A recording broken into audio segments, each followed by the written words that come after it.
Saya baru balik daripada Palestin. Kami pergi, tuan-tuan, pergi Palestin. Tuan-tuan tengok dalam satu hadis, Nabi kata apa? La taqumus sa'ah, tak berlakunya kiamat.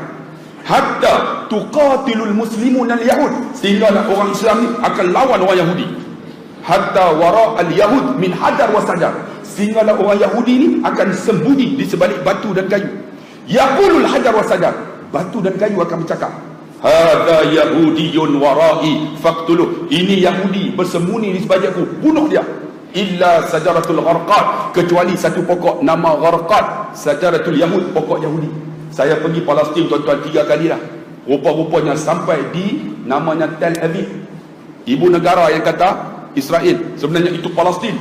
Tel Aviv ni kata ibu negara dia, tuan-tuan. Rupanya di Tel Aviv, tuan-tuan, mereka tanam pokok ni punya banyak. Sebab mereka membaca hadis. Potong pokok ni, termasuk dekat kubur Nabi Daud AS. Nak masuk tu ada pokok ni. Pokok tu memang rimbun, tuan-tuan. Kalau masuk dalam pokok tu memang tak nampak. Dan Yahudi sekarang membaca hadis, tuan-tuan, dan mereka menanam pokok ni cukup banyak. Dan satu lagi Nabi kata, tidak berlakunya kiamat sehingga akan keluar Dajjal. Dan Dajjal ni akan keluar bila 2 perkara berlaku. Pertama, dia kata satu kebun dekat dengan Jordan, dia lupa nama kebun tu, kebun kurma ini akan mengering pokoknya. Tuan-tuan, kami baru balik dari Jordan. Rupa-rupanya orang Jordan bagi tahu kebun yang Nabi sebut itu, pokok kurma ini telah pun kering, tuan-tuan, selama 6 tahun. 6 tahun dah. Tahun ini kalau kering juga, mati pokok. Dan satu lagi, dalam hadis Nabi kata apa? Tidak akan keluarnya Dajjal sehinggalah, tuan-tuan, Tasik Tabariyah di Palestin akan menyusut. Saya naik, tuan-tuan, bukit tu. Rupanya Tasik Tabariyah di Palestin ini sekarang ini telah pun kurang hampir 17 meter. Yahudi baca hadis, mereka buat macam mana? Mereka pam air daripada Laut Merah masuk ke dalam. Sebab mereka takut, tuan-tuan, kiamat ni nak berlaku. Mereka pam masuk. Sebenarnya, tuan-tuan, peristiwa 2 ni dah berlaku dah. Kita menanti akan 10 perkara. Ada orang kata, Ustaz, dalam masa 49 tahun boleh berlaku kah? Bang, dalam hadis yang diriwayatkan oleh Imam Ahmad, dia kata apa? 10 tanda itu, dia kata apa? Fa'in yaqta'a sif, seperti mana buah tasbih. Ada tak buah tasbih? Buah tasbih ada? Abang ya. Seperti mana marjan. Marjan ni maksud dia macam ni lah, buah tasbih. Kan? Buah tasbih ni macam ni, ada diikat. Sif maksud dia dawat. Bila diikat dawat, yang kata nak berlaku kiamat 10 tu macam mana? Yatba'u ba'duha ba'dah. Bila yaqta'a, dipotong, al-katsir, yakni dawat tu, apa yang berlaku? Yatba'u, dia akan ikut sebahagian.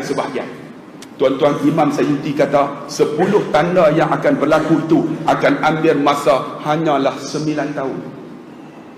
9 tahun, bang. Menunjukkan bila keluar Dajjal, automatik Nabi Isa akan turun. Sebelum Dajjal keluar, akan lahirlah Imam Mahdi. Maksud dia akan takut, dia akan berterus. 9 tahun aja. Imam Sayyuti kata, keluar Imam Mahdi, Dajjal akan lahir. Sebab tu Yahudi sekarang, tuan-tuan, kalau tuan-tuan pergi dekat Kubah Sakra, dekat Baitul Laham tu, tuan-tuan akan masuk satu lubang, tuan-tuan akan tengok mereka menanam kubur-kubur orang Yahudi, semua mengarah lubang tersebut. Kerana apa? Menanti akan kedatangan Dajjal. Memang mereka duk baca hadis, tapi kita tak baca. Kenapa saya sebut benda ni, tuan-tuan? Kerana nak bagi tahu bahawa kiamat ni akan dekat dah. Dekat dah kiamat ni. Apa perlu kita buat? Hampir kiamat akan keluar Imam Mahdi. Kata Nabi SAW, apabila penternak mereka itu akan menjadi kaya dan membina bangunan-bangunan tinggi. Lalu sahabat tanya, ya Rasulullah, man ya Rasulullah, siapa mereka? Lalu Nabi kata, mereka lah orang Arab. Arab dulu, tuan-tuan, penternak, bukan ada apa pun. Allah timbulkan minyak dengan izin Allah, tuan-tuan. Sekarang mereka membina bangunan-bangunan tinggi. Di antara bangunan tertinggi di mana? Di Dubai. Sekarang ni, tuan-tuan, satu lagi bangunan tertinggi sedang dibina di Arab Saudi. 1.2 kilometer dengan kosnya hampir 400 trilion oleh orang Arab. Namanya apa? Bapak dia Talal apa tau? 1/2 menunjukkan mereka dulu ni penternak, pembelah kambing, belah unta, bina bangunan, menunjukkan kiamat dah hampir. Apa perlu kita buat? Kita sebut kiamat ni, bang, wa tazawwadu fa inna khairuz zadi taqwa, berbekallah. Wahai tuan-tuan anak muda, alhamdulillah ramai malam ni, bang, bekal bang, sediakan bekal untuk kita. Apa bekal tu? Bekal yang kita nak buat adalah ibadat yang kita buat. Bila ibadat kita buat, mesti ahsanu amala, buat seelok-eloknya. Bukan sembahyang semata sembahyang, buat seelok-eloknya. Sebelum saya nak urai, ada satu kereta QTE 2187. Tolong alih kenderaan anda. WB 1568Q. Tolong alih juga kenderaan anda. Tadi saya masuk tu, nak masuk tak boleh, ada kenderaan.